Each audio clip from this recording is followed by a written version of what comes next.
Thank you for listening to this PodcastOne production. Now available on Apple Podcasts, PodcastOne, Spotify, and anywhere else you get your podcasts. The Steve Austin Show is brought to you free today by our friends at BetOnline. Get in the mix at betonline.ag and use the promo code PodcastOne for your 50% welcome bonus. BetOnline, your online sportsbook experts and exclusive partner of PodcastOne Sportsnet. The following program is a PodcastOne.com production. From Hollywood, California, by way of the Broken Skull Ranch, this is the Steve Austin Show. Give me a hell yeah. Hell yeah. Now, here's Steve Austin. Today, what I'm going to do is roll right into my conversation with Ken Shamrock, the UFC Hall of Famer. And we're going to talk about his upbringing, his childhood, some of the things that he had to endure. I'll tell you what, I thank Ken Shamrock for letting me in his house and talk with me and being so open, honest, and candid. Many times I just sit here and listen because it was hard for me actually to listen to some of this stuff because, man, I grew up in South Texas in a middle-class family, and we never had everything we wanted, but we never starved either. And my parents always supported us in everything we did. Well, that wasn't always the case with Ken Shamrock. He had a very, very tough life growing up as a youngster, and he's going to share these stories with you, with me. Just tune in. I'm going to head right into my interview with Ken Shamrock, and I want to say you can follow Ken Shamrock on Twitter at ShamrockKen. You can catch his website, KenShamrock.com. Anyway, here we go, right into conversation with the UFC Hall of Famer, Ken Shamrock. Take a listen to this.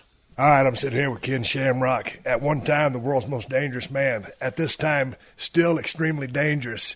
Here outside of Reno, Nevada, I told Ken I was going to be here at 10 a.m. I actually showed up about 10 minutes early. I got let into the house, and then about 5 minutes later, he walks in and says, "Oh, I thought you were going to be here at 10. So I thought he was going to get real dangerous on me and start flipping me around the room. Ken, thank you for allowing me into your house. Good morning. Well, listen, man, it's definitely an honor, dude, to have you here. I know we haven't been able to talk for a while. Man, when's the last time I saw you? Dude, it's been a while, man. I don't even know, but I don't either. It's been at least 10 years. It's been a while, man. It's been a while. Although we do see each other, but we just don't get to talk. You know what I'm saying? But let's talk about it here now because you're still in tip-top condition. And we was talking before we started rolling microphones, and you're about, what, 215, 220? Yeah, somewhere there. I fluctuate between 215 and 220. For a little while there, I was, floating about 205, 200, 205. Now, what did you do to get down to 205? Well, basically what happened was I had, surgeries. I had some surgeries I had to take care of. And so for about 6 months, 8 months, I had to basically stop working out. So I dropped all that weight. I was down to about 200 pounds, 202 pounds, and felt really cruddy too because then all those injuries that you have during your time in your career, all those muscles that were used to supporting those injuries are starting to get weaker, and then you start feeling them more. So I really, really enjoyed getting back into working out again because it really controlled the amount of pain that I have by staying fit. But does that help your head out, just staying tight and looking and feeling like you want to look? For me, like I told you, like right now, I'm a little bit out of shape, got to get back in shape. But, man, if I'm not at least in the gym 3 or 4 or 5 days a week, my headspace ain't right. Well, that's funny you say that, too, because I think that's something that most people don't realize. And by the way, if you guys saw Steven, some of you have seen him on TV or doing his show or different things, he's stacked still, so he still looks like a bulldog. The problem is I've been tasting too much beer. I got a drum on me. Well, I got to get that drum off. If you can keep looking like that and keep drinking beer, don't worry about it, brother. I don't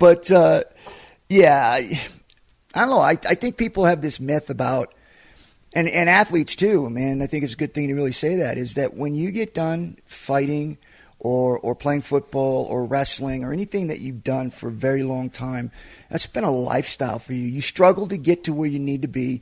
You've got a mindset that you're going to get there. It's everything that you want to do. And so you dedicate your life to doing it. You get there, you get on top, you have a great career, everything's going well for you, and then it stops. So a lot of people think, well, when it's over, why work out anymore? Or why continue to keep doing? Listen, your body's been doing that for half of your lifetime. And then all of a sudden you're just going to stop? I mean, mentally and physically, that's like going through withdrawals. Yeah. When someone gets on crack or something and they go through withdrawals, It's no different than an athlete who's lived his whole life by training and by being on top and by getting attention. Right now, you said you just had a surgery not too long ago, but I know you blew out the ACL. You tried to fight the Tito fight with the blown ACL. You had a neck issue. Go down the list of all the surgical procedures you've had done, because I want to come back to how you're feeling right now. Because, like I said, you look like a man, Bucks, but how you feeling with all the surgeries and all the fighting? Because you started fighting at a very young age, and we're going to get to that in a little bit. So, I mean, you've basically been a warrior your entire life. Yeah, not by choice either sometimes. Right. Yeah, a lot of times survival. So, I feel great. But the ACL. ACL was done. I had an ACL replacement. I got a aluminum screw in my knee and some other stuff in there. And then I've got my lower back where I fractured my lower back. So I've got 1 through 4 on my lower back that's got a metal fusion. So I got some hardware in there. And then in my neck, I broke it when I was 17 in high school wrestling.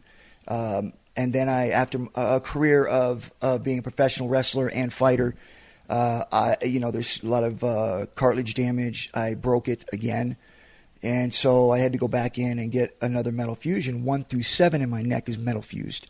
And then my shoulder, that's when I fought Tito. C1 through C7 is fused? Yes. You move your head pretty good for that. Well, it may look like it, but, right. I turn it so far, and then when I go to turn around or look back, it's like I got to move my whole body. Right. So, but I am very lucky. I fought Tito with the ACL gone, and the second time I fought Tito, I fought him with the shoulder, which I've got a titanium ball in my shoulder. Right. They replaced that with a titanium ball. It's called resurfacing. And so they put that in there and reattached everything, and I feel great. But I had the neck problem and the shoulder problem when I fought him the second and third time I fought him. Right. And so with that all being said, other than the broken hand or broken foot or some joint damage, I have been very, very blessed to have had those surgeries and have those injuries and have as long of a career as I've had, and still be in tip-top shape and still capable of doing what a 22-year-old kid could do. You can still do that. Oh, absolutely. No, there's no doubt. I can roll with guys. I'm still probably, if you put me in the UFC right now, let's do wrestling second, but if you put me in the UFC right now, I'm probably in the top 10% of the fighters in there right now as far as conditioning and skill-wise. You put me in the pro wrestling right now. I rate myself a lot higher in pro wrestling. I think I'd be in the top 5% of the best conditioned athletes, and skill-wise, probably the best skill-wise with the psychology of the wrestling and being able to do the different types of bumps and the skill sets that I have going into it. But what are you doing right now in regards to if you were to step into an octagon, how would you do wind-wise? So what are you doing cardio-wise? Are you rolling? Are you training guys still? No, I do train my son. I've got 3 boys. One of them's getting ready to fight in about 2 months. It's Sean. And so working with him, and it's great too because I don't want to be I want to be his dad. Right. And so I'll roll with him when the opportunity presents itself. How is that? It's fun. Yeah. Because it's like there's no competition there. Yeah. I'm there and I'm there to help him. I want to help him. I'll work mitts with him. I won't spar with him. That's where I draw the line. But it's very good because I've drawn that line of father and coach.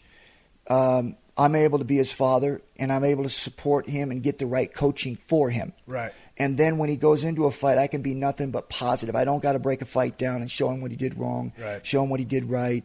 I can just be there and be positive for him. Right. You were always an extremely competitive guy, and I guess because of the way you came up, you had a pretty rough upbringing. But do your kids possess that same trait that, like you, warriors and ready to go? Absolutely.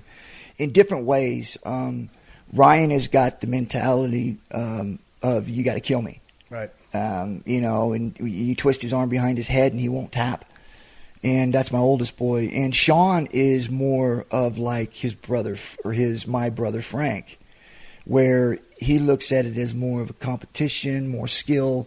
He tries to pick fights apart, what he can do and can't do. He's more a psychologist when it comes to fighting. But at the same time, he's got that win mentality. Right. Connor, which is my middle oldest boy, is probably the one that possesses the most natural athletic ability. Just strong. He's big. He's like 6'4". He's about 202 pounds, natural. And he kicks and punches. He kicks hard, punches hard too, but his kicks are just unbelievable. His ground game, because he's so tall, he's got a great guard. He's got good wrestling ability, but he doesn't have the will to want to hurt somebody.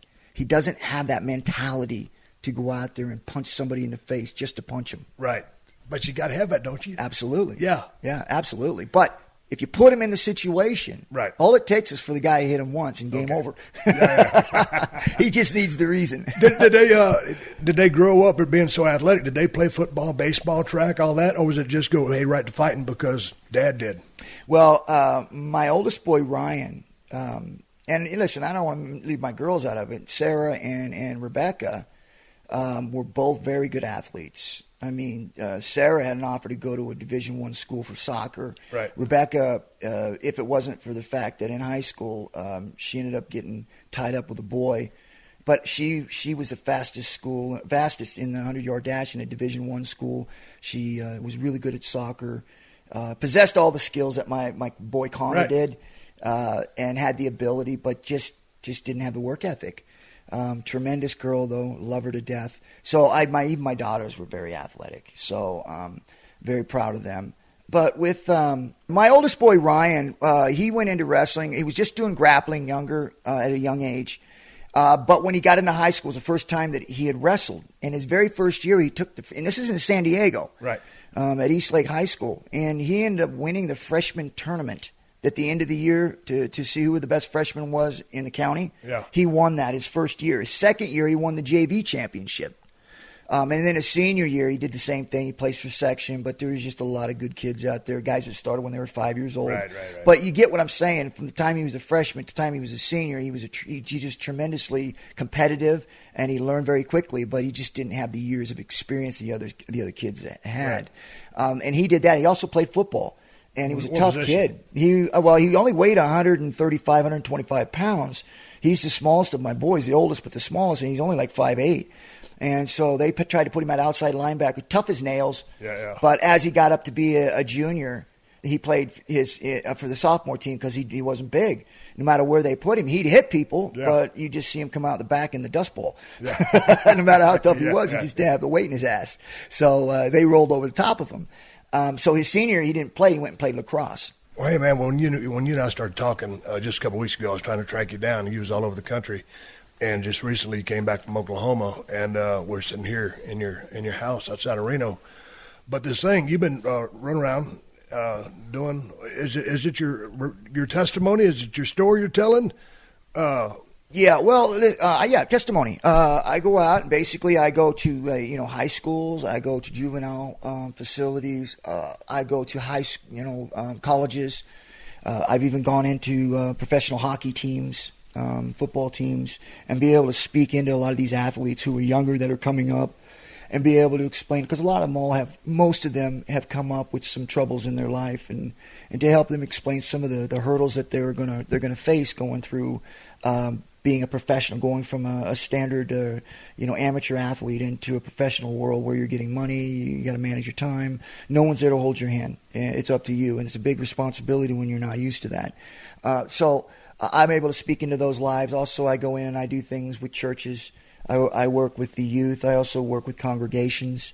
And I basically go in there and talk a little bit about my story and how I grew up, some of the issues I went through as a young child, and how I struggled through some of those issues, and how I ended up bringing myself out the other side. And I didn't do it alone. I had a tremendous support system through my dad, who owned the group home at the time that adopted me, and my mom, who was a pastor, who has really nurtured me and really, really helped me understand how God can really do tremendous work in not just my life and other people's lives, about helping them find out who they are and find out, what God has in store for them. Because you've done something early on in your life doesn't mean that that's who you are. That just means you made a mistake, and it's just time to move forward. But going back to the days, you were born in Georgia, out there around Macon area. and kind of how did you end up growing up on the streets?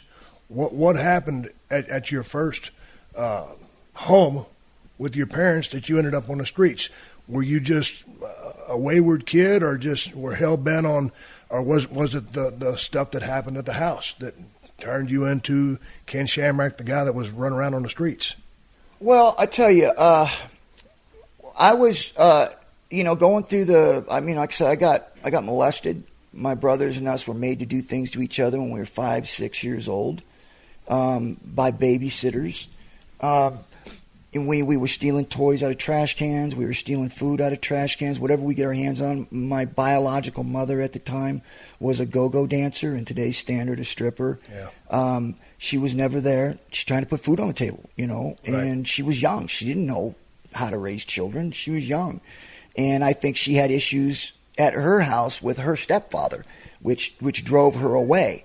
And so when she ended up with 3 kids, now she's trying to feed 3 mouths in herself, and so she's finding the easiest way to do that. So we were left alone a lot. And so once Dad she was met out of the picture? No, no. I mean, I know him now. I know who he is, but I didn't get to know him until I was 38 years old. Okay, so he's gone. Yeah, I still talk to him even now. But he was never there when we were young. Right. I mean, it was nothing there, right? So my biological mom meets some guy. We head out to Napa, California. We think everything's going to be great. Well, so you moved from Macon out to Napa, California? Macon, Georgia. We go back, right? Well, now Macon, I was fighting from the color of my skin. No, we didn't know. That was 5 years old. 5 years old. And then I'm getting jumped by 5 kids in a bathroom. 5 years old. And it's, this is back in the, 70s. Yeah. 69 and 70. And you look at what was on TV back then. It was people were getting hung and burned and stabbed from the color of their skin, shot. Cops were beating people, and it just was Why were you getting jumped at 5 years of age? 5 years old, no reason. Just because what we saw, what they saw at home, and what they saw on TV, they saw me. Right. Now, if you're looking through my goggles, yeah, I think I'm like them because I didn't have mirrors. I didn't have anything to look into to see who I was. I just was in this thing, and there was no other white family around. There was no other white kids around except my brothers. Right. And when I looked out there, I thought I was that. Yeah. And so then when we go to move back to Napa, yeah, I go to a kindergarten. Actually, I'm in first grade now, second grade, somewhere around there. And I go in, and I'm talking differently. I have the southern drawl, I got different clothes because, we don't have all the nice things yet. And so first day of school, especially the way I grew up, some kids start talking smack, right? And I think I was about 9 or 10 years old then. Yeah, about 9 years old then. So these kids are talking how they do, I'm going to beat you, won't beat you, won't beat you up. And see, I didn't do that when I was there. It was no go. It was like you said, you went. Right. So these kids are all these guys talking. are just saying. They're all talking, Gotcha. right? And they say, okay, so the first thing he goes to me, and all I need to do was hear the word fight, right? Right. So the kid goes, well, meet me at 3 o'clock after school, and we're going to fight. And as soon as he said fight, I hit him. I mean, it was like, why are we waiting? Yeah. Let's just do it right now. I don't see the need to wait. Yeah. And so right then and there, I got kicked out of school because I beat this kid up, started kicking him on the ground, a vicious beating. Yeah. And at a young kid, when you talk about a vicious beating as a young kid, you look at it, it's really not. But for a young kid to kick another kid in the face on the ground, right. The mentality that I had wasn't a normal mentality that normal kids do. Dude, you're coming from straight up survival. Exactly. Yeah. It's like you don't want them to get up because there may be 2 other people there. At the point, that kid didn't realize he was the guy talking, thought he was going to maybe back you off by putting the bass in his voice. But when it come down to you, he didn't know where you had been. And, hey, you want to talk about fighting, we're not going to talk about it, we're going to do it. Right. So then what happens? You get kicked out of school, but the reputation or everything starts cycling here? Yeah, well, then after that, I think people started to think that I was a little bit nuts, including the teachers. Were you nuts? Yes, absolutely. I was not a normal kid. I didn't see things normally. I saw things as a way for me to survive. I saw things as a way for me to get what I wanted. I didn't care what anybody else had or wanted. These days you always hear ADD or ADHD. Were you that? I believe so, yes. I believe so. I had a hard time managing anything, more than one thing at a time. Yeah. And my thing was when someone approached me, because I had so much of that turmoil inside, the minute someone would approach me and get in my face and they'd be starting to talk smack, and this is even as I got older, I would start to tear up. And because when I start to tear up, people would see me crying. So before that would happen, I would just punch. And so I gained a reputation really quick, not because I wanted to do that. It was because it was more of a defense mechanism. Right. Whereas I couldn't talk. Right. When someone got in my face, that intensity and that emotion built up, and then if I tried to stop, I sound like a bumbling idiot. Right. So instead of even have to deal with any of that stuff, I just got it on right there. And it covered up a lot of that insecurity. Right. And so it was first day of school, I get kicked out. Same thing I did when I was 5 years old in kindergarten. First day of school, I get kicked out for fighting. And from that point on, it just started going backwards. This guy was from the military. We had really no structure. He was trying to structure everything. There was a point in time. Did you meet that with rebellion? Because you didn't want that structure? Oh, you ain't kidding. Right. I mean, me and my brothers did. And it was because we didn't understand it either. And of course, my mom at the time, my biological mom, basically just backed off and let him raise us. Right. And we drove him nuts. And we got to a point to where, and he's not a bad guy, but he got to a method where we were making him crazy. I set the school on fire. He was a fireman. I set the school on fire because he was a fireman. He was the inspector of the fire department. How did you go to the school and set it on fire? Well, they were trying to find me. First, I was setting all these trash cans on fire in the bathrooms. I'd go out for break, put a match in there, set it on fire, and we would get out of school. Yeah. And were you doing it to get out of school, or was there malice intended? It was malice. It was malice. He was the inspector. And I'm waiting to listen to how this happens. So I'm setting the school on fire. I had already set the grass on fire out behind the school, and the school was shut down for a day. So this was going on for about 2 weeks where I was setting different things on fire. And this one time I got out, they were actually putting inspectors on him. I was 10 years old. I didn't even know what they were doing. And so as I set this trash can on fire in the bathroom, I start to walk out, and guess who walks in? Bob Nance, the fire inspector. He goes, "What are you doing out of class?" "Oh, just had to go to the bathroom." And in the meantime, the trash can's on fire. So they hadn't made that it was you yet. They hadn't, no. So now you busted. Now I'm done. I think they did. I think what happened was, and I don't even know the truth to it yet, but I went to the bathroom. Now, how's he walking in as I'm walking out? Right. And I think they had me pegged. Right. And so they were just waiting for the evidence for me to do it and then catch me red-handed, which they did. Yeah. And it happened to be him that caught me. Well, there was a time when I was home, and this is how bad it was getting for him. And I know people look at it, "Oh, man, that is so bad. I can't believe he did that." But you got to remember what we put him through. We drove this guy crazy, a guy that just jumped into this marriage with 3 kids that were just total hell. Yeah. And so I was basically suspended for a month or however long it was. And so he had these rules where he had everything formed, where nothing could be out of place. You could eat at dinner, breakfast, lunch. You got these meals. And he had all these cookies and everything set in one spot, and he knew how many there were. Yeah. And I would go in at nighttime, and I would steal cookies. Right. And I'd eat them. Well, he kept asking who's getting into the cookies, and, of course, I wouldn't say anything. Well, got to a point where he lined me and my 2 brothers up, and he made us pull down our pants, and he whipped us with the belt. And then it got to a point when we wouldn't admit to it that he started beating us with the end of the belt buckle. To the head, to the body, to the legs, and just whipping us. And I remember my brothers were so angry at me, they wanted me to admit it, but that's all I had. He could not. But they wouldn't sell you out. They wouldn't. Yeah. No. Jeez. No, they wouldn't. And even if they did, he wouldn't accept that. Right. He was like, "You're going to tell me." He was going to break me. Right. He was going to break me. He knew I did it. Gotcha. He was going to break me. And he beat me. He beat me. And I just would look at him. How old were you? I was at this time, I was 10. When all this happened was when I was 8 and 10 years old. Yeah. And he literally beat me. And then I had these issues at nighttime because my time away was when I slept. So I would wet the bed. Yeah. And even during the day when I was having fun, out playing in the park and fun, I wouldn't take time to go to the bathroom because I never got this. I never had this. So I didn't want to walk away and lose that feeling that I was having. So I'd end up having accidents. Right. Well, one time I had an accident. He made me strip naked, go out front while all the kids were playing, and wash out my clothes in the front yard, naked, while all the other kids were playing. And you want to talk about a man that tried to break somebody. This guy tried to break me. But this is all I had for survival. This is the only thing I had. And there was no way he was going to break me. That's the mentality I had. Nobody was going to break me. And so I remember after that, I just shut down. Literally shut down. When you say shut down, I mean, is it you don't give a damn, or you just don't care, or no, you could have no affection for somebody when you say you shut down? When you shut down, yeah, there's a couple ways people do it. Sometimes people shut down by taking their life. Some people shut down by just doing so much drugs that the reality is just not there anymore. Medicate.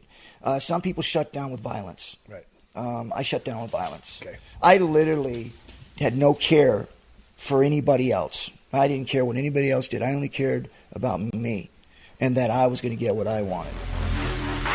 This is the Steve Austin Show.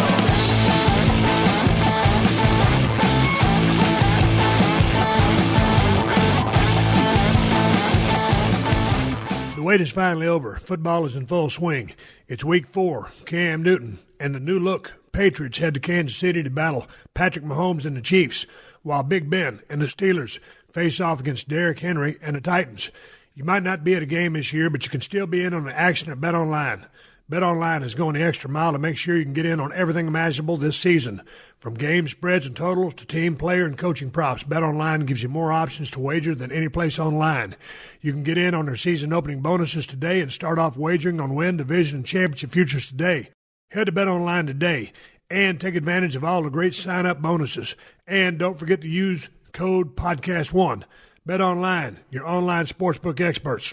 The Steve Austin Show. The Steve Austin Show. All right, we're back at Ken Shamrock, the UFC Hall of Famer, sitting here at his home outside of Reno, Nevada. Man, when you're talking about still getting into fights and scraps, is this an everyday thing for you? Well, no, not really, but it was a way of life. Right. You know, I mean, you always had to be on your toes because I was in a group home. I was in placement all the time. So everybody I was in there with were, you know, the same way. They were all had issues and they were always fighting. But you at this time you were with your biological mother. Yes. And the guy. But then when did you go to the group home? Well, see, listen now. That's what I'm trying to explain is that when we were in group homes, they would have what we call home visits. So birthdays, depending on what days they fold on, right. Christmas, Thanksgiving, Easter, all holidays that you would get in school, you would go home to go visit your family because right. they wanted you to keep the connection with your family. Right. This is how I actually got to church. I think it was an Easter Sunday or something during those lines of when it was a holiday, and that's when she invited me, and I didn't want to stay with him. Right.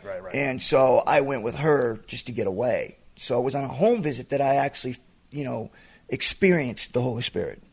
Did you go through in and out of multiple group homes? When did you end up with Bob Shamrock? Yeah, 5 different homes I went to. Okay. Failed. When they say failed, what's going on here? Because my wife has dealt with a lot of kids along this with her special education right. dealings.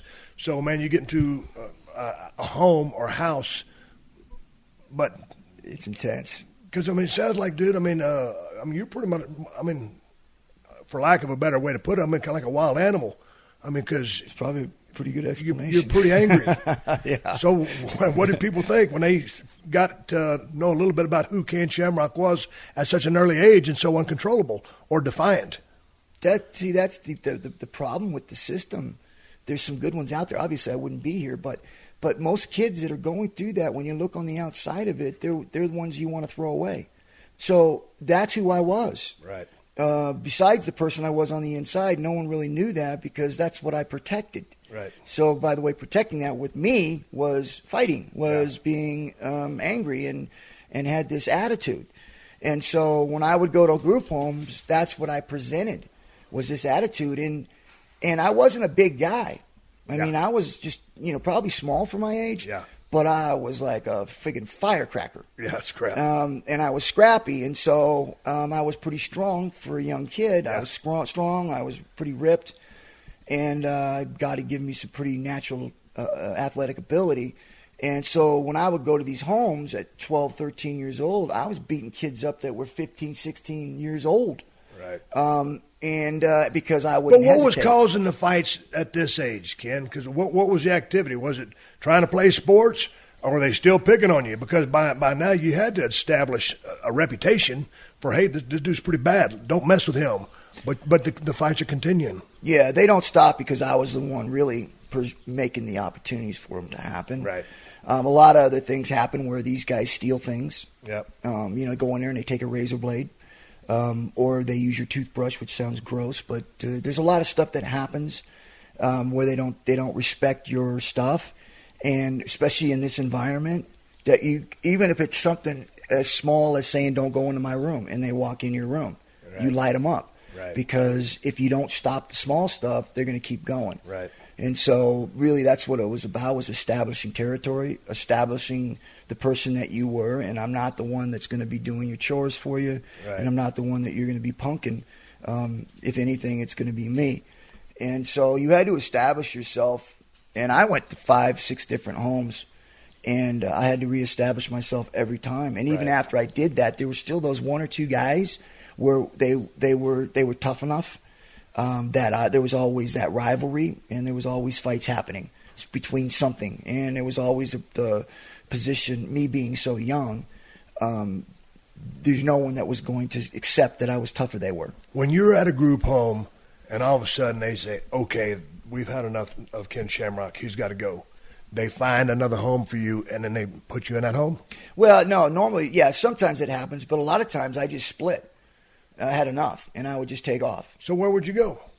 Same thing I did when I was 10 years old. I was living in a car. I would just take off. I'd steal from stores. Remember, when I was 10 years old, how I got caught? I was living in a car. I ran away from home. I was living in a car. I ended up getting stabbed behind a store. Some guy tried to stab me in the throat. Me and my two boys were hanging out. A couple other guys came around. It was during school time. Wasn't in school. And I was hanging out behind 7-Eleven. They came in. It was our territory. Of course, we squared off. Next thing I know, we're going.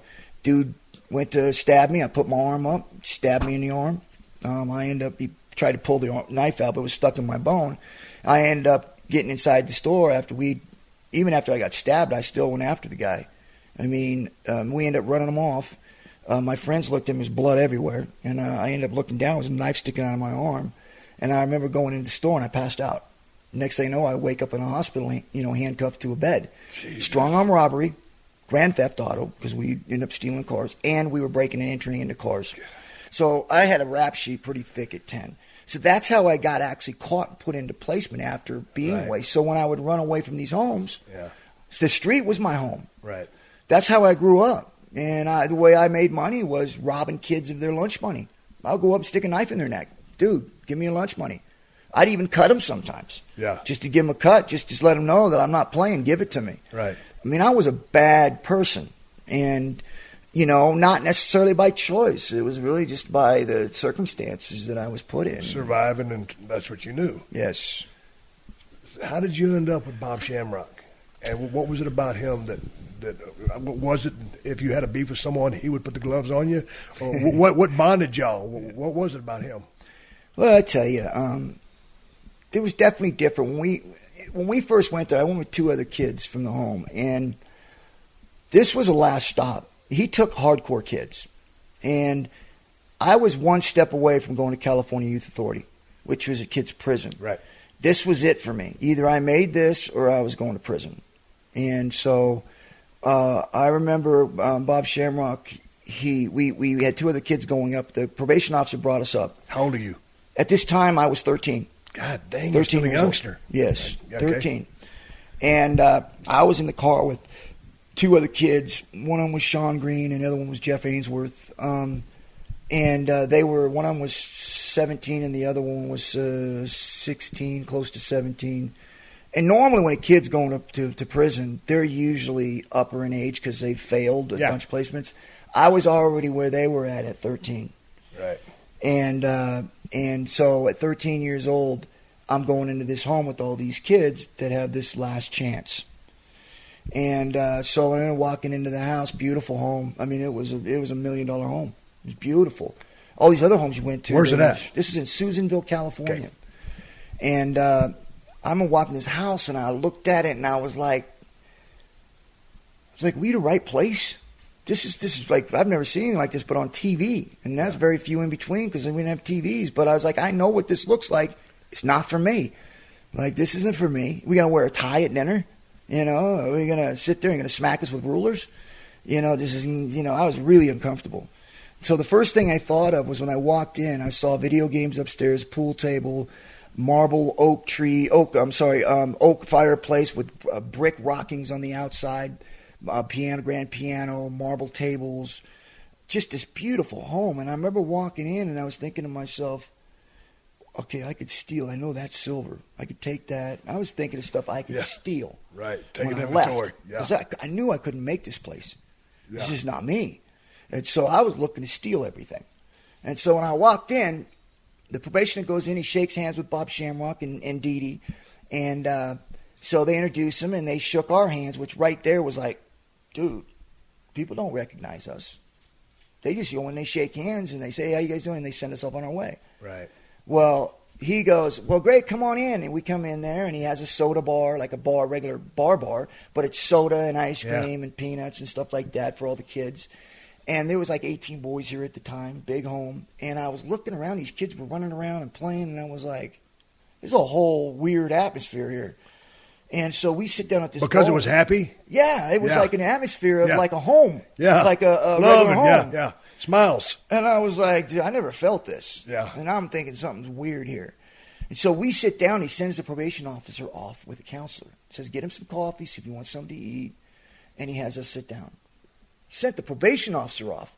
Normally they're sending us off. And they're giving him all the paperwork. And they're telling him things are this and that. He sends a probation officer off. And he's talking to us. And I'm like, wow. Like we got anything to say. Right? Yeah. The only thing we know how to say is F you. Yeah. Right? And I'll be gone. I'm going to be here for a short time. And then I'm out of here. Right? So he starts talking to us. And he basically says, listen, I know what you've done. I know who you are. I said, but from this day forward, you have a fresh start. It's what you want to do with it. Do you want a fresh start? Do you want to change your lives? Or do you want to go to prison? It's your choice. But I'm going to give you every opportunity to do the right thing. He says, what you've done here, none of this stuff is ever looked at again. Right. He said, but this is how we work. He says, you're not a number, and you're not just another meathead coming in here. What you are to me is a human being. Your name is Ken, your name is Jeff, your name is Sean. And every one of you guys are different. For instance, Ken, I know who you are. I know your file. You fight. You're angry. We need to help you with that. We're going to find out why. And Sean and Jeff, both of you guys are drug dealers. You're into drugs. He says, we're going to help you with that. Find out why it is you got to bury all these things. He says, what you do, if I let you go out on the weekend, Ken, and if you go into town and you get into a fight, I'm hammering you. I mean, you're digging a pool by yourself. You're going to be chopping wood, cords of wood, splitting them, stacking them for 2 weeks straight, however long I think it takes to break you. And because you have a problem with fighting. He said, but Ken, if you go out and smoke a joint, do something like that, yeah, there's going to be repercussions. But that's not your problem. Right. I'll hammer these two for that because that's a problem. I was like, did he just say that? Did he just tell me that drugs isn't his big problem? Yeah. Which wasn't with me, right? He knows that wasn't a problem for me. Yeah. Right? So, but I was like trying to put all that together. And then after that, he gets up, which is really, really dangerous, but he did it. And he did it with even teaching church on Sundays there, which you weren't supposed to do. But he got up and he hugged us. Wow. Now, I never had a hug before. Right. I was 13 years old and never been hugged. Never been hugged. Never been told I love you. I was never told I love you, ever. Up until I was 13 years old. So he comes up and he hugs me and he goes, this is your new start, Ken. And I looked at him and I'm still hard. That's one thing's not going to do that. I've been lied to too many times to know that something's going to happen. But after about probably a couple months there, everything that he said was true. I mean, we were different people. We wanted to be there. Nobody wanted to leave this place. And these are kids that were going to prison. Not kids that they brought in that had problems with their families, but hardcore kids that were not doing good anywhere. Right. They had failed. They're 17, 16, and 17-year-old kids that have been in placement since they were teenagers. I was there since I was 10 years old, 9, 10 years old, and failed everything I ever gone into. And now I'm at a place where I'm like, wow. So how did the turnaround start for you all of a sudden you start getting acclimated to this. How does he get you from fighting? What happened to the anger? Did you refocus or reharness that? I know you still had it in you, or you ended up being a professional fighter. But so what changed your mentality as just far as not being a criminal element or becoming accepting of people and friends? Really, a lot of things changed. One, the biggest and most major thing that happened was that after about my sophomore year, I became a really good football player because of my anger. What position? Yeah, well, tell you a story about that and make sure I get back to explain this because it is a big part of why I continued being angry. But when I played football, I didn't understand a lot of the rules. And so it took me a few weeks to understand hike and don't go unless the ball is snapped. I used to jump off sides and rip dudes when I was playing linebacker. The center would hike the ball and I'd smash the guard. The guard would get up all mad. He didn't hike the ball. I was like, well, I thought he did.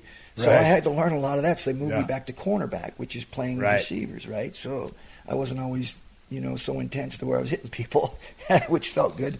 So I'm playing cornerback. We have our very first game, right? And the ball gets snapped. And the kid, I'm on the far side, the kid's on the far side. He goes over and he does basically a post coming across. Well, we have our safety, which is the guy back, move forward because they basically do a play action.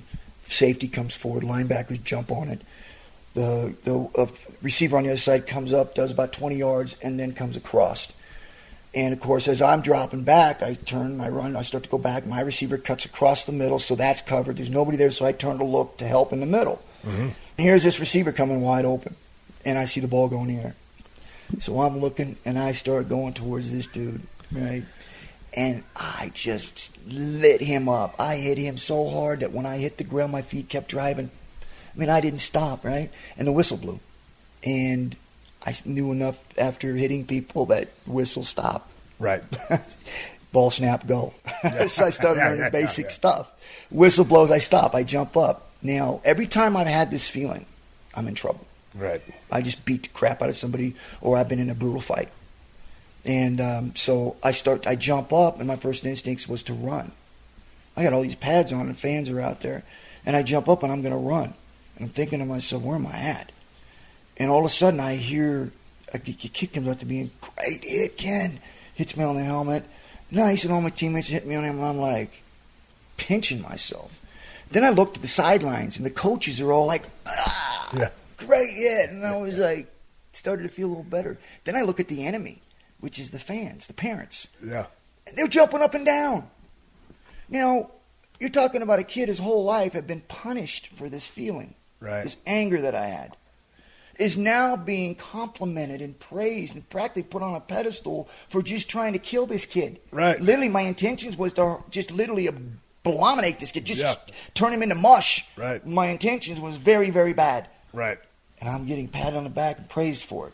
And I remembered after the game was over, and I go, Bob, Mr. Shamrock. No, my name's Bob. Mr.'s my dad. Okay, Bob. I just tried to hurt this kid. Literally, my intentions was do nothing but harm. And my whole life, when I get this feeling, I'm in trouble. Why is this okay? And he goes, let me explain something. Ken, life's weird. He said, sports is a lot like life. He goes, and this is where I really started to understand a little bit. He goes, if you would have hit that kid just before the ball got there, what would have happened? I would have gotten a flag. Yeah. He goes, who do you think would have been hurt by that? I go, me? Not that I would have cared because I hit him. That's all I wanted. He goes, no. He goes, your teammates, your coaches who put time into you, the fans who are paying money to watch you guys, and their children are playing on that team that are depending on you to do the right thing. Your teammates. He said, me. Because I taught you and trying to teach you to do better things. Your teachers, one that put work into you to help you get the grades so you can play football. And all these people around you who have been there to support you, knowing the troubles that you have and the problems that you have, to see you be successful, you've hurt them. If you would have hit him too soon. If I would have broke the rules. Right. And he goes, it's no different, Ken, when you're in life. When you go out there and you rip somebody off, or that you steal a car, or that you get into an unnecessary fight. He said, you think you're the only one that pays for that? He says, you don't think anybody cares about you? He goes, I do. You know, my wife does. You have friends that do. You know, you think these teachers who put time in you don't care? He goes, these are the people that you hurt when you break the rules outside of sports. I understood it clearly when he related it to sports. Right. Now, let me get back to what I was talking about what really kind of threw a loop into my actual success. I was a sophomore, and things were great. New family, just really, I just felt like this was it. I mean, I've hit it. I'm here. I'm where I want to be. My life is good. It's Shamrocks, right? Yes. Yeah. Everything's good. I was supposed to go back after a year because that's all they pay for. Yeah. And he kept me on. Bob Shamrock said, no, you can stay here. I will pay for you. And so I didn't have to go back to the same problems. That was huge. Well, in between my sophomore year and my junior year, Bob Shamrock and Dee Dee got divorced. And I remember him coming to me and said, don't worry about it. He goes, the home's going to stay open. And if the home doesn't, if we somehow or another doesn't, he says, I'll still keep you here. So after that, I didn't get to see her because she was gone. She up and left. But it really changed the environment from me being a happy kid to me being a fearful kid. Not knowing where I was going to end up at. And then it turned me from being a son into being a person that would support him. Right. To one he could lean on. And I was not capable of that. I didn't have the ability to do that, but I tried. So it was a tough time because I didn't know what to do. I was lost. I mean, I didn't have the capabilities of understanding how to help somebody in a divorce. But what kind of student were you when all this was going on? I was in special ed. Gotcha. I didn't go to school until I was a freshman in high school. But while you're playing football? I had to go to special ed. Okay. They had to teach me how to read. They had to teach me how to do plus and addition. When did you learn how to read? I would say probably my junior year I learned to read a book. Right. Just a book. But I didn't understand a lot of the big words. Even today, some of the bigger words, I have to, with the technology today, you can always pull it up. Right. So I'm saved in that sense. But what I do know is that because of the learning disability that I had, that my street sense and my sense, the ignorant sense stuff, the street sense, right, all that stuff in heightened. I was able to judge people. I was able to know people's. I was very very aware when I could read people. A quick judge of character. Not a judge of character, but I could see when there was something not right. Right. So going through that time in high school, I really focused on trying to get myself in mainstream courses. And to excel in football and wrestling. I had a scholarship for football at Cal Lutheran as a linebacker. And then in wrestling, I was undefeated my senior year. And I had schools looking at me. Chico State was looking at me.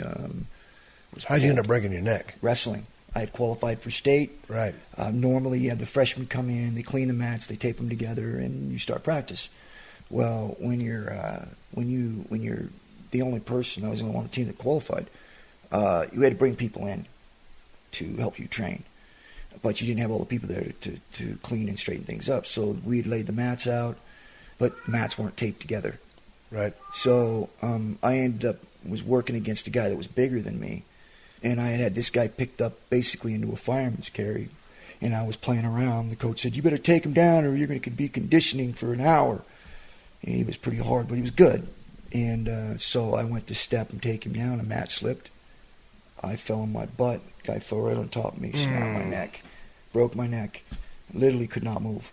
And so they came in, ambulance came in. They did this, what they call a Star Wars board, slipped it underneath me, clamped me down like a sandwich, picked me up, flipped me over, took me out, put me in there, and I was in the hospital for I don't know how long. Cut me through my neck, put a halo on me where he'd broken my neck, and lost everything. Lost everything. No scholarships. Did they fuse you, or what they do? Took a bone chip out of my hip, fused my fifth and sixth, right, and told me I'd never play contact sports again. Okay, so where were you in your head? Because all of a sudden, man, you're fighting, which was bad, and your competitive instincts also all of a sudden get you where you're at the top of the wrestling deal. You got a football scholarship, you got a wrestling scholarship. Now you got a broke neck. What did that do for your head?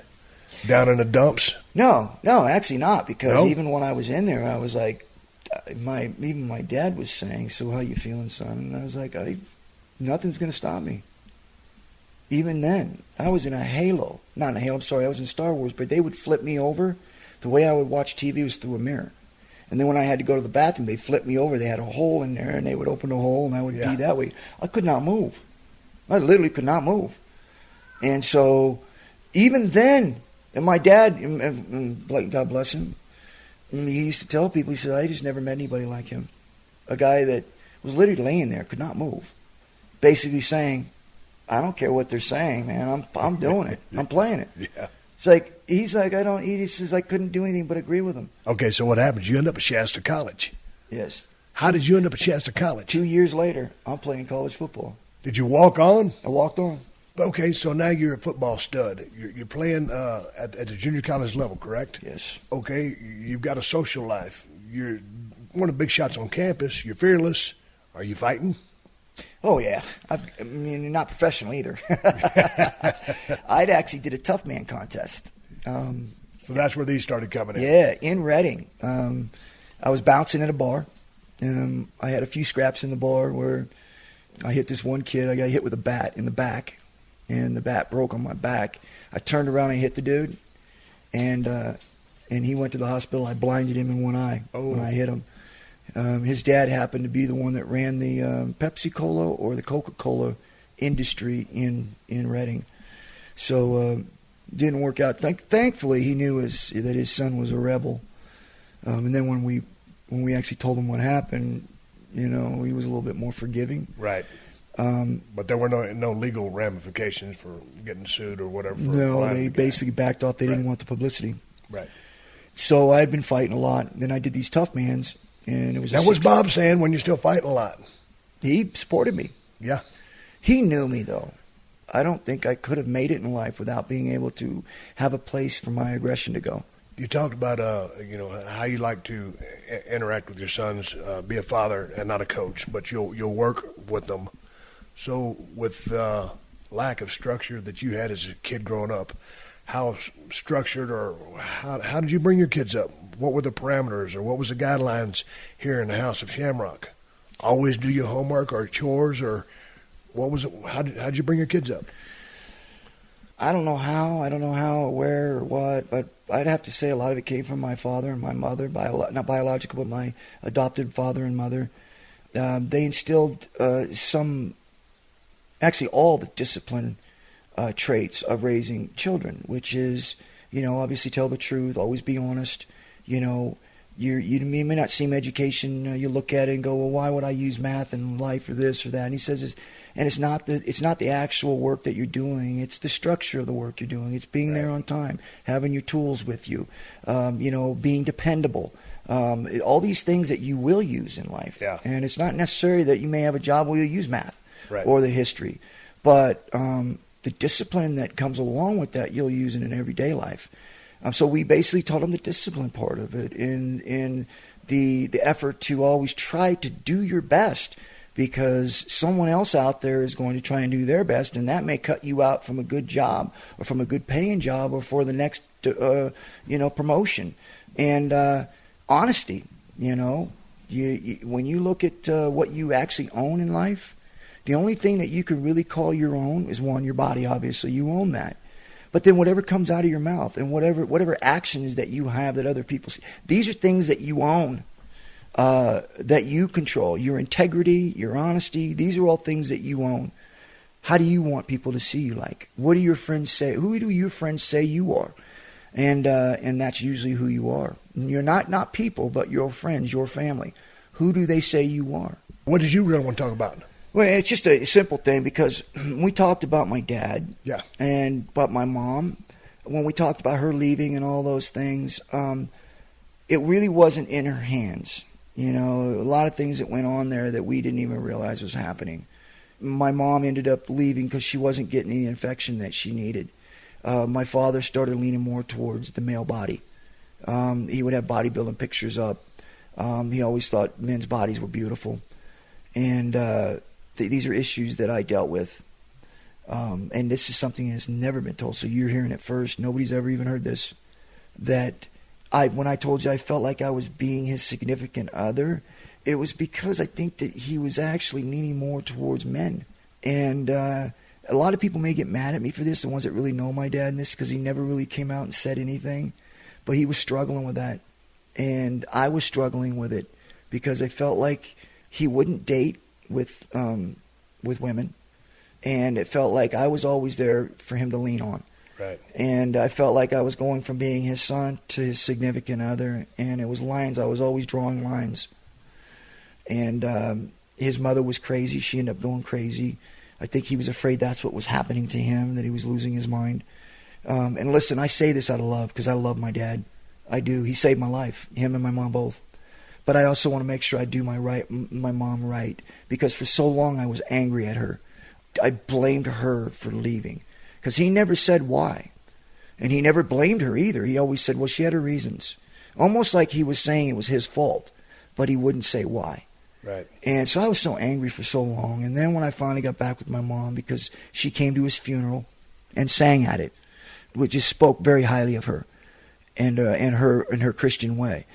She came in and did that because he asked for it. He said, "I want, if you can you call Dee Dee and ask her if she could sing at my funeral? I'd like that." So she talked to him. She led him back to the Lord on the phone, and she came and drove through a storm to get to his. So I ended up getting back with my mom through that funeral, and we sat down and we talked for a long time, and she would never say anything. And then it kept coming up because I kept telling her what was happening. And I felt like I almost became the other person. And then she told me. She said that, I don't want to be the one because I know you love your dad and I know that he did a lot for you. He said, but that's the reason why I had to leave, is because there was nothing happening. And when I say no sex, no nothing. And it was because he couldn't do it. And he was going to bathhouses in San Francisco. And this has never been said before, Steve, ever. Nobody's ever did an interview where I've come out with this. And I've been struggling with this my whole life because I felt, where was I? Where did I belong? Who was I? It's a confusing situation for me. And but he's a good man. What was the initial conversation when you and Dee Dee struck up this subject? It's awkward. There was a couple times a while ago you're telling your story. My damn eyes welled up. Right. So, but how did the conversation just organically happen? And y'all was kind of able to say, kind of here's what was going on. She came down even through a storm. She still drove here when people were telling her not to go. And she felt the persistence of God telling her that she needed to be there. She didn't know why. We know now. And so then we had actually made a connection. And I was still angry. But because my dad wanted it, I was okay with it. Right. So that really knocked down some walls for me to be able to listen and start a relationship with her. And over time, a little bit here and a little bit there started coming out. And then I had a full understanding, which made complete sense to me because of the things that I thought, which was never ever confirmed. Right. But I always thought it. Even people said things to me like that, and I said, shut up. Right. But I knew. Right. I knew in the back of my head. I knew that. And they would say it, and I was like, he's just, whatever. He just had a hard time. He had a bad divorce. He doesn't like women. But I knew in the back of my head, I knew what it was. And I just didn't want to accept it. But now you have. Oh. And now your relationship with Dee Dee is good? It's very good. In fact, I stay with her. I go up there. I'm up there right now doing a lot of ministry work. I'm up there Monday through Thursday with her in Modesto, and then I'm back here on the weekends if I'm not traveling. So I spend a lot of time up there now because her husband has recently passed away. He was in a wheelchair for a long time. He had a stroke, and it crippled him, so I was up there helping her with him. And now she has her dad, who's 98 years old, And he's probably got a few months, so I'm up there helping her with him. So we've really grown a bond. Sitting here with Ken Shamrock talking about his life and what it was like growing up in group homes, living on the streets, and then finding a real home with Bob Shamrock. Heavy stuff. But we're going to lighten it up in a little, talk about what Ken Shamrock likes to do for fun these days and why he's still into tactical training. More with Ken Shamrock coming up. This is the Steve Austin Show.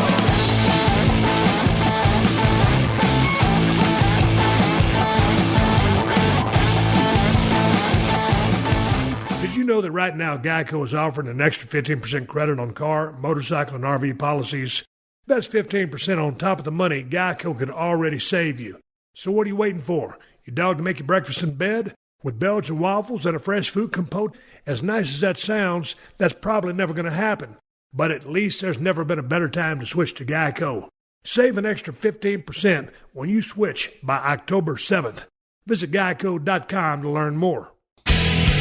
All right, I'm here with Ken Shamrock. So when did your brother Frank come into your life? Because he's not your biological brother, right?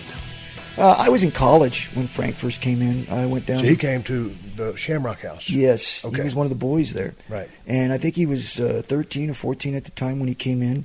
My dad called me and told me, you got to meet this kid. He's just like you. And I said, because at the time I was the only one my dad had adopted. Right. And so I was playing college ball, and I said, okay, cool. I'll come down there. And so I remember going back and meeting him, and he was cocky, Yeah. It was probably the same way I was. Yeah. So I remember the first couple of times he was really cocky. And I was standing in the middle of the living room, and my dad, as you guys know, most people know that he let us settle our differences as long as both guys were willing to fight each other, not one guy beating up another guy. Right. And so I was standing in the middle of the room, and Frank was pretty cocky. He's 14. He's shredded too. Good-looking kid. Yeah. And there was probably 6 other kids standing around, and I was standing in the middle of the living room, and my dad yells out, and he did this all the time with me. He goes, anybody that takes Ken down, I'm taking him. I'll take you all to Reno. If all you guys, which was about 6 of them, if you guys can get him to the ground, I'll take you to Reno. I'll give you $100 no, I'm sorry, not 100, $20 to go out and play games and stuff with. And they all's eyes lit up. And then after they realized what he just said, all of them's eyes went down except for Frank's. Because Frank hadn't been there long enough to realize, hey, I don't play. Yeah.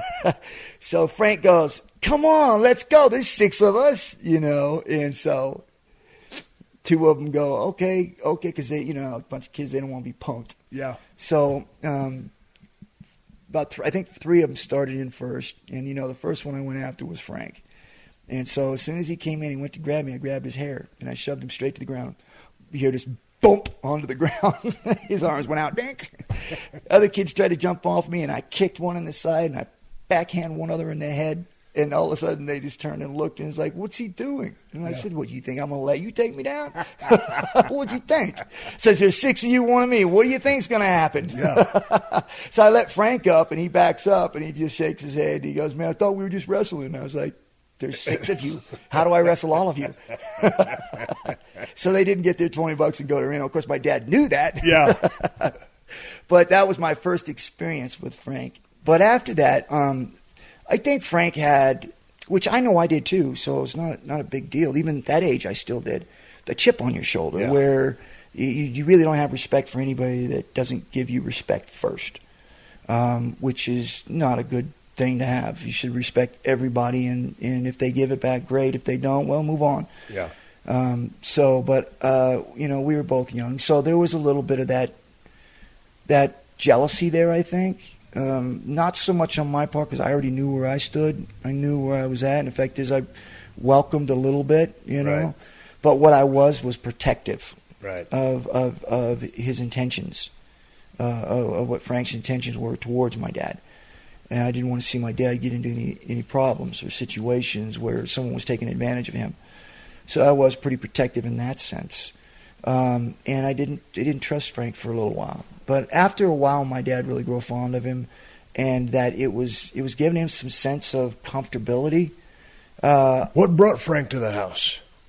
From my understanding, which was definitely opposite of me, was drugs. Right. He was really big into drugs. When we had to end up leaving and sell the home, because then the government came in and said you can't teach church. You got to lock up the cupboards. You got to put sprinklers in. You know, they turned it into an institution. Right. So he had to sink about another $50,000-$60,000 into the home in order to bring it up to the specs that they were bringing in now, which would have turned it wouldn't have been beautiful. It's not a home anymore. So my dad said, I'm selling and I'm getting out of it. So Frank happened to be there, and he said, Frank, just keep in touch with me. You know, when you do your time, I'll bring you up with me and Ken. You know, because he was going to adopt him. And and my dad even asked me, what do you think about me adopting Frank? I think that's great, because this is farther down the road. Yes. And I said, I think it's great, Pop. I said, just remember, though, this is different. And so we ended up leaving. And the adoption thing came later on. I just wanted to bring that up before we start talking about this. But we ended up moving to Mooresville, North Carolina, and we'll talk more about that wrestling thing. But when we left because he was going to support me in my wrestling thing. He was going to get a job at a group home up there. And so he would keep in contact with Frank. Well, as soon as my dad left, Frank got into all kinds of trouble. He broke into a store. He stole money. He got caught with drugs because he was stealing to get drugs. Right. Then he got busted. And again, when I told you, when we were in these homes, it was the last stop. Right. So when he got popped for this, he went to prison. Oh. So Frank went from the time being 17 years old, 17 and a half years, almost 18, from doing really well to when my dad sold the home, to him breaking and entering, theft, and drugs, the sales of drugs, to go into prison. And he did 3 years in prison. My dad went every weekend and visited Frank, put money on his books, brought him protein powders and magazines. And Frank got shredded and big and looked really good. He had long hair all the way down to his butt, just unbelievable. And I remembered when he came out of prison, I had already been fighting over in Japan. And so my dad said, hey, what do you think about Frank's getting out of prison? Because he was keeping me informed the whole time. And I felt bad for Frank because I knew what he'd gone through. Something had been taken from him, like the divorce. Right. Like things were going to go. And that's what happened to him. When my dad sold the home, I knew the feeling, and I felt for him because he finally found a place where he felt like he was going to have a home, and then it was ripped from him. So when he got out of prison, my dad brought him up there, and I had to go speak on his behalf to be able to relocate his parole to Lodi instead of Susanville so he could be up there and live in my house. Right. And train him. But he couldn't see what I was doing for him. He felt like I always kept him at a distance, and I did. Because I didn't want any of the other fighters thinking that I was paying any special attention to him, because he was my dad.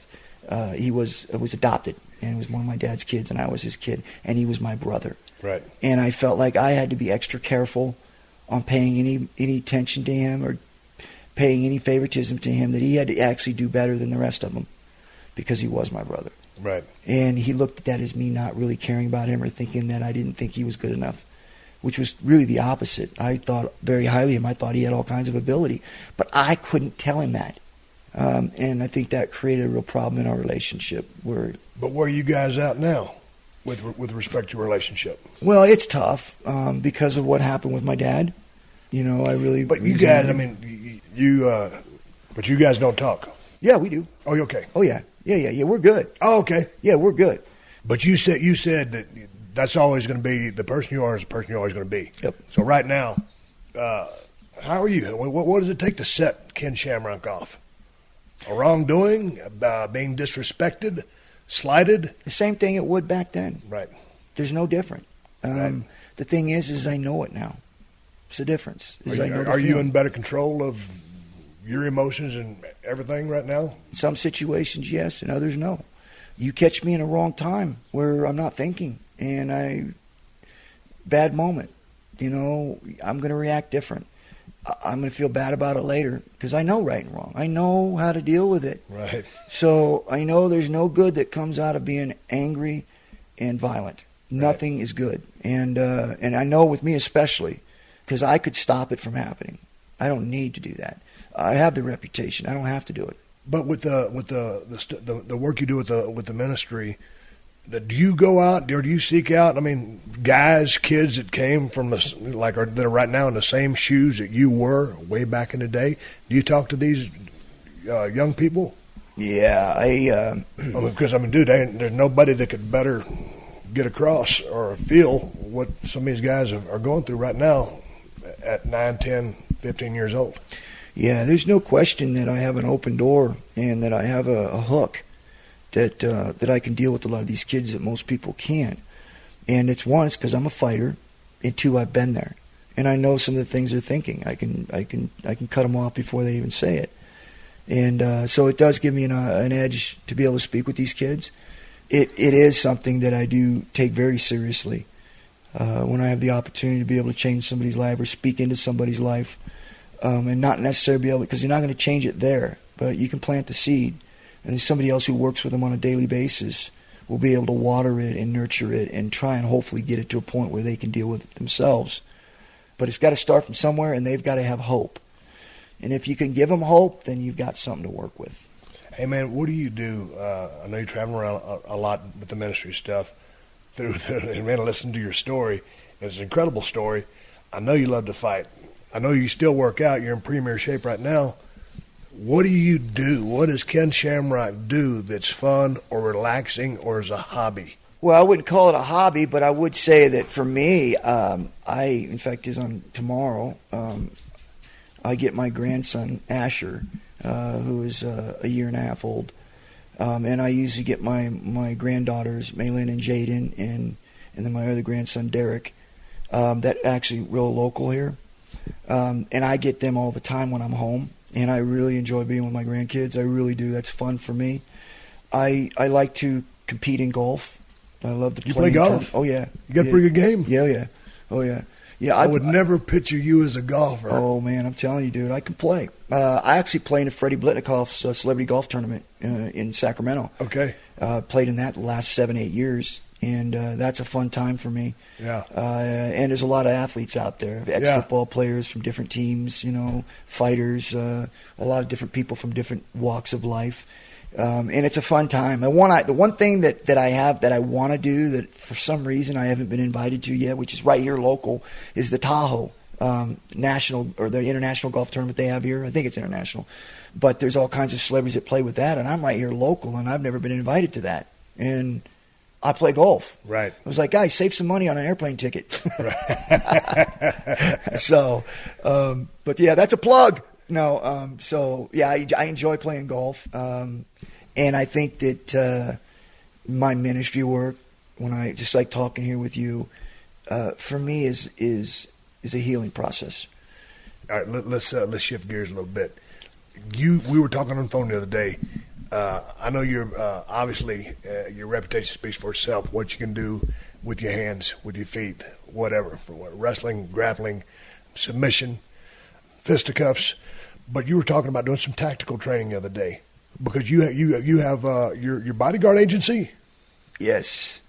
Talk about that because I didn't know that you were doing that. Yeah.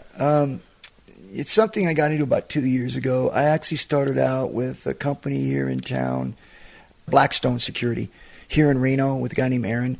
I started doing a reality show with them. That didn't go off so well. But I was really interested in, when I did that, I was interested in this protection agency stuff. So then I went down to Vegas, and I worked with a company called Protect. And I did some pretty high-end, some protection work. And it was really interesting to me, the people I met and the tactics and different things that we had to do. And so I ended up starting getting deeper into that. I was like, wow, this is interesting stuff. But in that kind of work, you're still a free agent. No one really brings you on unless you get somebody that goes, hey, I want you. Right. I'll pay you a salary, and, you'll be with me all the time. But then that stops me from doing my other work. Right. So basically a free agent. So I kind of do work for a bunch of different people. So I also do stuff for Rock Security in Vegas also. And I went down to Huntington Beach to do some tactical book training, where they walk these scenarios and psychological warfare and different things of that nature. And I got a little more deeper into it. To me, it comes natural. Yeah. Like, I can see a fight before it happens. I can look in somebody's eyes and know somebody's going to jump off before they jump off. I can watch somebody's hand and body language and know they're up to no good. It's something I developed growing up on the street. And most people that come from the street will all tell you, yeah, because you don't have all those other skills. You learn to develop very high skills in being able to detect things before they happen by people's actions, movement, and even speaking. And so that's a huge advantage, because most people who are coming up in the protection agency, they have to learn that. Right. Me, it's already there. Body language to you is it's done. Sixth sense. Yeah, it's done. So for me, really, it's more the weapons training. Right. Now, we were talking the other day. You started doing some tactical training. Yeah. You said back in the day you were anti-gun. Yes. Why anti-gun? Well, and is that coming from a fighting standpoint because you just figured things should be settled with the fist, or you didn't like guns because of the potential violence or what could be done with one?